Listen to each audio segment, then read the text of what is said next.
I always thought that architecture is about the creation of space. And that movement is the most important thing.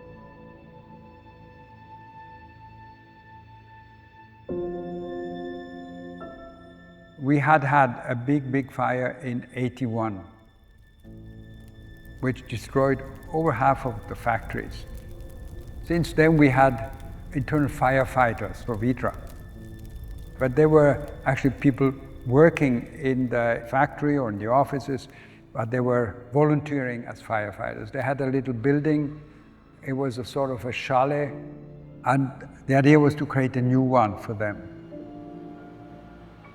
And I thought, because it has these tensions, it has its explosion, its speed, its fluidity, its action, that's a project for Zaha. I felt it would be great to do something with somebody who had never built and see what would happen. Of course, it was great to think that one could help that talent to finally come also, not just being a paper architect, but a building architect. So it was also a project that could take some time, and it needed time. Like every great architect, Zaha enlarged the brief. Zaha looked at it as a task of the site.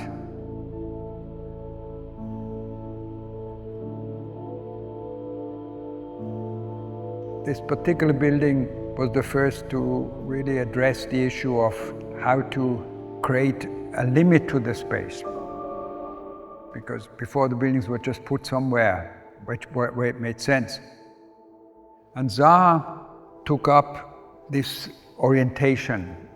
She looked at the agricultural fields, she looked at streets and roads, etc., and developed this building as a number of walls which sort of ended the site by making a curve, because another architect would have just put the building straight on the street. But Zaha changed the street and sort of curved the street.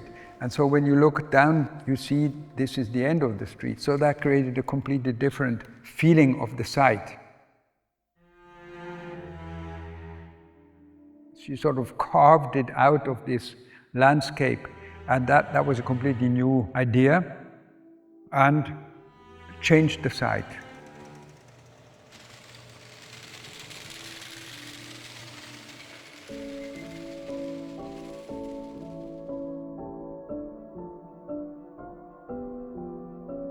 There's a sequence of spaces, there's a fluidity.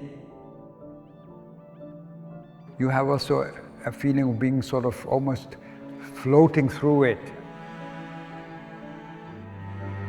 You were drawn in a very special way, and you sort of followed this fluid space and went from one to the other, and it was like a journey. And that has to do with the geometry.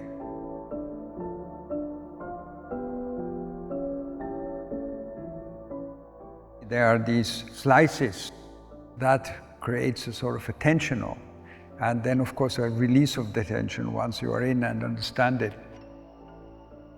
Zaha saw everything actually in movement. You are in movement, but you almost think the building is in movement because it changes perspectives, you change views.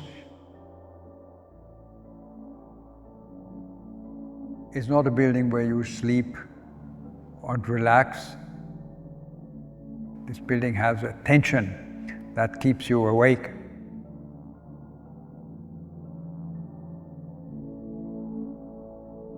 There's a lightness about it in spite of the heavy concrete material, the heavy walls.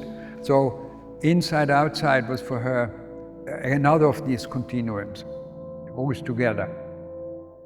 And I think that balance between the light and the heavy is very, very exciting. And to create these sort of shapes, concrete, of course, was the material. It's very important to understand that this is not a failed fire station.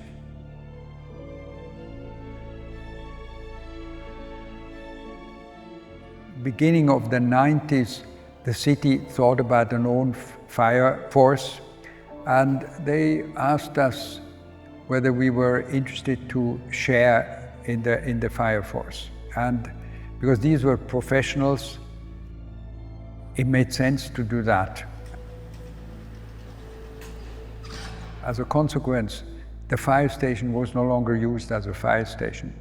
Fortunately, Zaha had thought of that building always also as a public building.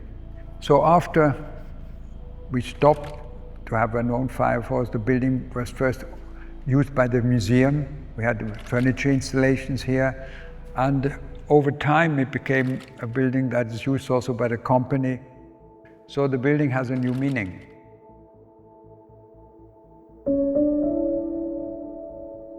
I was very fond of Zaha, and I'm very happy that I could have a role in her becoming what she became. What was also very nice is that Zaha never forgot it. It's still there. It's still a very exciting building. It's still a unique building. It's still a fresh building. That is not always the case. Sometimes after a while you see also, this is a building from a certain time, and you sort of categorize it, and this is still, for me, not categorized. It's still a unique, exciting beginning of course, a fantastic career. Now to place it in the history of architecture, I think I should let other people do that.